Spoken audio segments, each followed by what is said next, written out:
Hi everyone, welcome back to DSA placement series.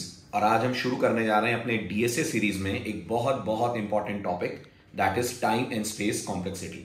जैसा मैंने आपसे कई बार कहा है कि ये एक ऐसा टॉपिक है जिसके बिना आपका कोई भी प्रोडक्ट बेस्ड कंपनी का डीएसए इंटरव्यू और कई बार सर्विस बेस्ड कंपनी का डीएसए इंटरव्यू कंप्लीट नहीं होगा।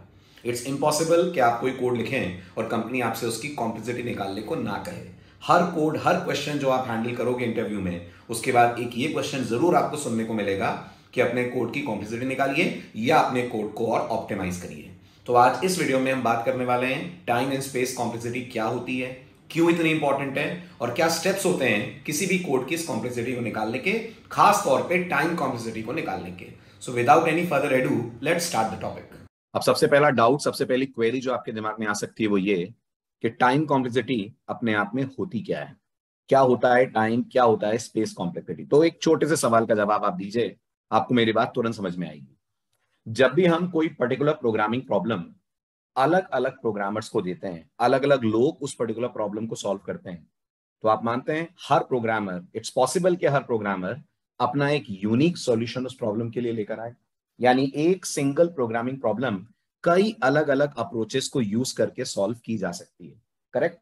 अब आप बताओ, एज अ जज आप कैसे डिसाइड करोगे कि अगर आपने एक प्रॉब्लम तीन लोगों को दी है सॉल्व करने को, सेम प्रॉब्लम, तीनों अलग अलग सॉल्यूशन लेकर आए हैं, तो तीनों में से कौन, किसका सॉल्यूशन बेस्ट है, किसके सॉल्यूशन को आप रिकमेंड करेंगे या प्रेफर करेंगे। तो इसका जवाब होता है डेटा स्ट्रक्चर्स के टर्म्स में जिसकी कॉम्प्लेक्सिटी सबसे कम हो, जिसका कोड सबसे ज्यादा ऑप्टिमाइज्ड हो। फिर सुनिएगा, एक सिंगल प्रोग्रामिंग प्रॉब्लम कई अलग अलग प्रोग्रामर्स अलग अलग तरीके से सॉल्व कर सकते हैं, सबका अपना एक यूनिक सॉल्यूशन उस प्रॉब्लम को सॉल्व करने का हो सकता है। तो हम कैसे तय करेंगे कि अगर एक प्रॉब्लम को तीन तरह से सॉल्व करा गया है तो तीनों में से बेस्ट या बेटर सॉल्यूशन कौन सा है। तो हम मानते हैं वो सॉल्यूशन बेटर या बेस्ट है जिसकी कॉम्प्लेक्सिटी मिनिमम है, यानी जो सबसे ऑप्टिमाइज तरीके से कोड लिखा गया है। अब सवाल आता है, ये कैसे तय करेंगे कि कॉम्प्लेक्सिटी मिनिमम है या कोड ऑप्टिमाइज्ड है या नहीं। तो इसके लिए हम लोग क्या करते हैं, हम लोग ये चेक करते हैं कि वो जो कोड लिखा गया है वो कितने रिसोर्सेस कंज्यूम कर रहा है। क्या कंज्यूम कर रहा है, कितने रिसोर्सेस कंज्यूम करके वो पर्टिकुलर कोड अपना आउटपुट, अपना रिजल्ट जनरेट कर रहा है। और फ्रेंड्स, यहां रिसोर्सेस से मेरा मतलब दो चीजों से है। पहला है रिसोर्स का मतलब स्पेस, और दूसरा है रिसोर्स का मतलब टाइम। यानी किसी भी एल्गोरिदम की परफॉर्मेंस देखने के लिए, वो कितना बेहतर काम कर रही है देखने के लिए अपन चेक करते हैं वो एल्गोरिदम कितना समय लेगी और वो एल्गोरिदम कितनी स्पेस लेगी हमारी मेन मेमोरी के अंदर। अब जहां तक स्पेस की बात है, मुझे नहीं लगता इसको समझने में आपको कोई दिक्कत होगी। स्पेस का सीधा सीधा मतलब होता है एल्गोरिदम मेन मेमोरी में कितनी जगह कंज्यूम कर रही है, कितनी बाइट कंज्यूम कर रही है, जिसके बारे में हम धीरे धीरे बात करते रहेंगे जैसे जैसे लेक्चर प्रोग्रेस होगा। लेकिन स्पेस से ज्यादा इंपॉर्टेंट होता है एल्गोरिदम कितना टाइम ले रही है। अब टाइम सुनते ही बहुत सारे स्टूडेंट्स के दिमाग में ये बात आती है कि शायद टाइम का मतलब हम ये निकालना चाह रहे होंगे एल्गोरिदम को रन होने में कितने सेकंड्स या मिली सेकंड लग रहे हैं। तो मैं आपको क्लैरिफाई कर दूं, ये सेकंड्स या मिली सेकंड्स की बात बिल्कुल नहीं हो रही है। क्योंकि अगर हम सेकंड्स या मिली सेकंड्स निकालने की बात करते हैं तो इस कोड के कितने रनिंग टाइम, कितने सेकंड्स ले रहा है, ये बहुत सारे एक्सटर्नल फैक्टर्स पे डिपेंड करता है। यानी सिर्फ आपके कोड की क्वालिटी से एक्सटर्नल रनिंग टाइम डिसाइड नहीं होता, उसमें लैंग्वेज भी इन्वॉल्व होती है, प्रोसेसर भी इन्वॉल्व होता है, और कई कंपाइलर्स के द्वारा परफॉर्म की गई ट्रिक्स इन्वॉल्व होती हैं। जैसे आप मुझे बताइए, एक बहुत ही खराब तरीके से लिखा गया कोड एक बहुत ही हाई परफॉर्मेंस सीपीयू पे अगर चलाया जाए, एक बहुत ही अच्छे कंप्यूटर पे चलाया जाए, बहुत ही पावरफुल कंप्यूटर पे चलाया जाए, तो वो कोड भी बहुत मिनिमम टाइम में अपना काम कर देगा। इसका ये मतलब नहीं है कि प्रोग्रामर ने कोड अच्छा लिखा है, इसका मतलब है कि कंप्यूटर ने कोड को बेटर तरीके से हैंडल करा है। तो ये कोड की क्वालिटी नहीं हो गई, ये तो कंप्यूटर की क्वालिटी हो गई उस खराब कोड को कम समय में एग्जीक्यूट करनी। इसका उल्टा भी हो सकता है, प्रोग्रामर ने बहुत बढ़िया कोड लिखा हो लेकिन हम उसे एक लो परफॉर्मेंट कंप्यूटर पे ले जाकर अगर चलाएं, एक लो परफॉर्मिंग सीपीयू पे चलाएं, तो बहुत अच्छा लिखा गया कोड भी बहुत ज्यादा समय ले लेगा। इसी तरह से आप जानते होंगे बहुत सारी लैंग्वेजेस ऐसी होती हैं जो इंटरनली आपके कोड को ऑप्टिमाइज कर देती हैं। कई बार कंपाइलर्स कुछ ट्रिक्स यूज करते हैं कोड को ऑप्टिमाइज करने के, उस कारण से भी प्रोग्राम का रनिंग टाइम कम हो जाता है। जैसे कई सारे कंपाइलर्स प्लस प्लस आई को आई प्लस प्लस के कंपैरिजन में कम समय में एग्जीक्यूट कर देते हैं। सी डबल प्लस जैसी लैंग्वेजेस में जब हम फंक्शन से कोई वैल्यू रिटर्न करते हैं तो वैल्यू रिटर्न होते वक्त कंपाइलर कुछ ऑप्टिमाइजेशंस कर देता है। तो ऐसी बहुत सारी चीजें होती हैं जो आपके कंट्रोल के बाहर होती हैं, external to the programmers control होती हैं और उन्हें हम नहीं कंसिडर कर सकते हैं कॉम्प्लेक्सिटी निकालते वक्त। इसलिए हम कभी भी फिजिकल रनिंग टाइम नहीं निकालते। हालांकि फिजिकल रनिंग टाइम निकालना बहुत आसान है। आप अपने कोड के शुरू होने से पहले उसका टाइम कैलकुलेट कर लें, उस समय करंट टाइम कितना है। जावा के पास सिस्टम क्लास के अंदर मेथड है जो आपको बता देगा करंट टाइम कितना है। कोड के खत्म होने पर करंट टाइम निकाल लें और दोनों करंट टाइम का डिफरेंस कैलकुलेट कर लें। जो डिफरेंस आएगा वो फिजिकल टाइम होगा, लेकिन हम ऐसा नहीं करते हैं। क्यों नहीं करते हैं? मैंने आपको बताया, बहुत सारे एक्सटर्नल फैक्टर आपके कोड के ऊपर असर डालेंगे। उससे ये पता नहीं लगेगा आपने कोड कितना अच्छा लिखा है, उससे ये पता लगेगा लैंग्वेज कितनी अच्छी है, सिस्टम कितना अच्छा है, कंप्यूटर कितना अच्छा है, कोड कितना अच्छा है, नहीं मालूम चलेगा। तो फिर हम क्या करते हैं? तो फिर हम फिजिकल रनिंग टाइम बिल्कुल साइड कर देते हैं, उसे नहीं निकालते। एक्चुअल में हम निकालते हैं, ध्यान दीजिएगा, एक्चुअल में हम निकालते हैं कि हमारा प्रोग्राम कितने इंस्ट्रक्शंस प्रोसेस कर रहा है with respect to input value n। सुनिएगा, दो वर्ड्स बोल रहा हूं मैं।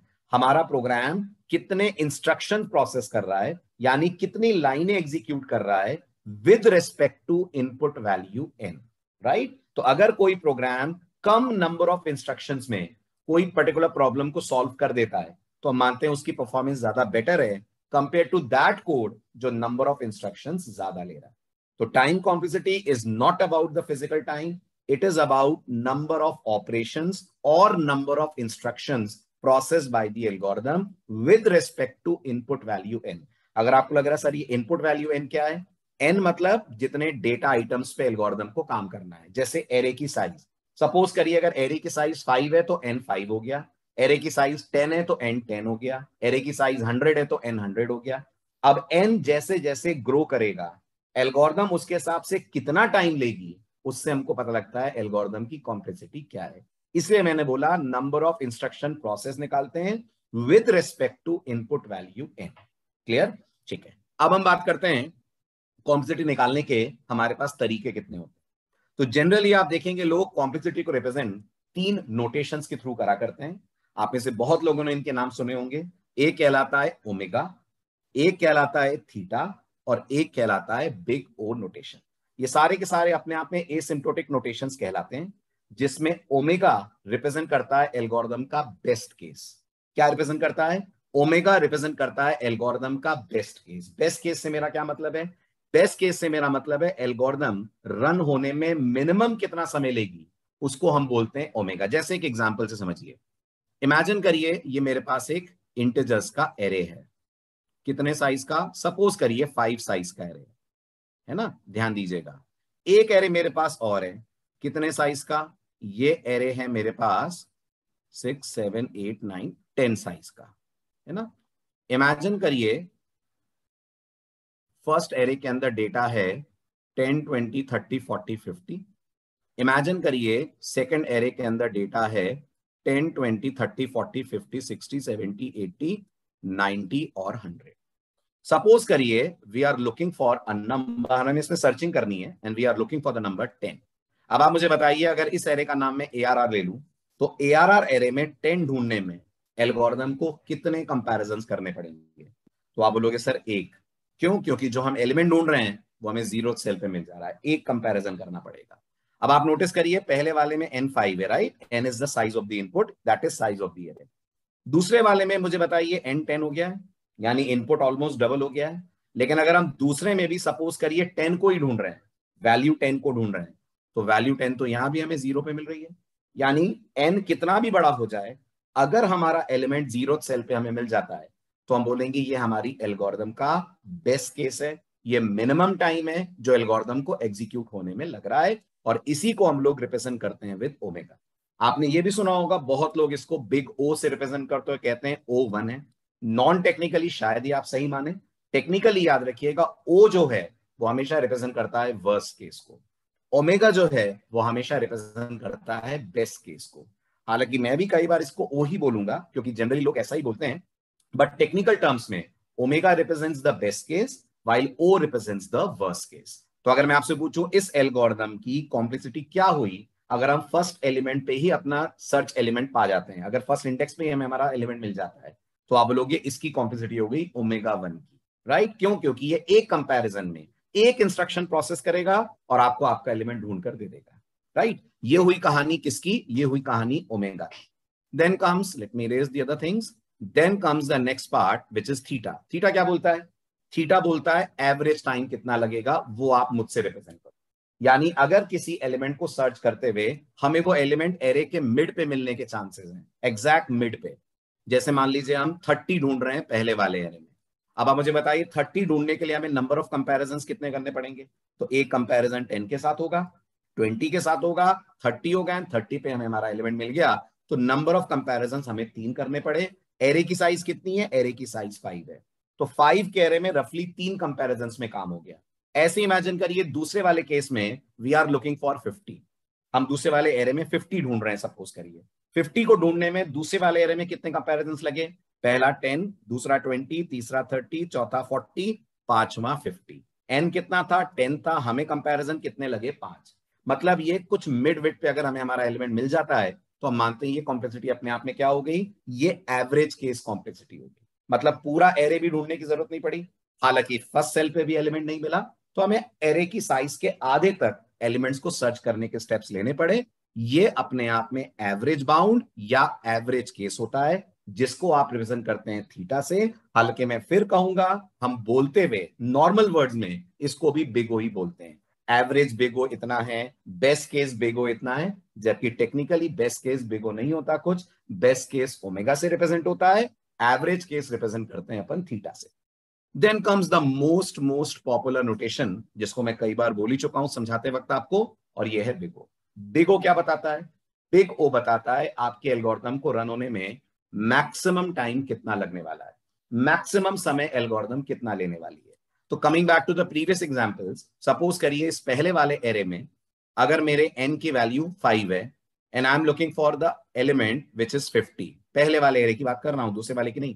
पहले वाले में अगर मैं 50 को ढूंढता हूं तो मुझे 50 तक जाने के लिए 1 2 3 4 5 कंपैरिजन लगेंगे। एरे कितने का है, एरे भी 5 का है, राइट। तो ये जो हो गया ये मेरा मैक्सिमम रनिंग टाइम हो गया, मतलब ये n के बराबर टाइम हो गया।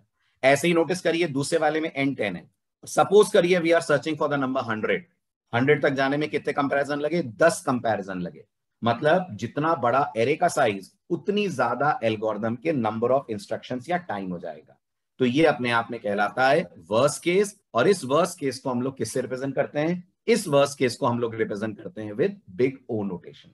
अब हम बिग ओ पे ही क्यों ज्यादा ध्यान देते हैं, क्योंकि आप खुद सोचिए अगर हम किसी एल्गोरिथम के वर्स्ट केस को इंप्रूव कर पाए, अगर उसका वर्स्ट केस टाइम हम कम कर सके तो उसका एवरेज और बेस्ट तो वैसे ही इंप्रूव हो जाएगा। इसलिए हम एवरेज या बेस्ट को इंप्रूव करने की तरफ ध्यान नहीं देते हैं। जब भी हमको कहा जाता है कोड की कॉम्प्लेक्सिटी इंप्रूव करिए, कोड ऑप्टिमाइज करिए, जिसको कहने का दूसरा वर्ड ये है, तो हम लोग हमेशा उसका वर्स्ट केस लेते हैं और सोचते हैं लॉजिक में क्या चेंज करें कि वर्स्ट केस में ये मिनिमम टाइम में अपना काम खत्म कर दे।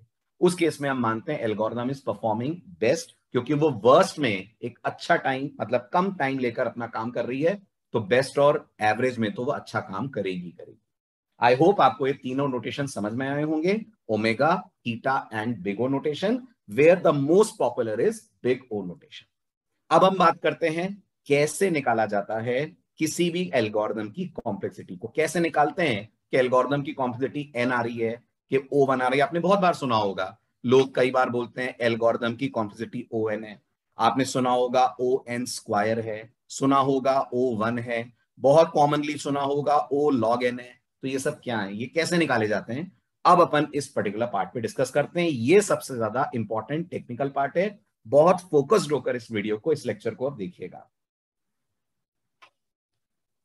चलिए, तो अब आते हैं एल्गोरिथम की कॉम्प्लेक्सिटी कैसे निकाली जाती है।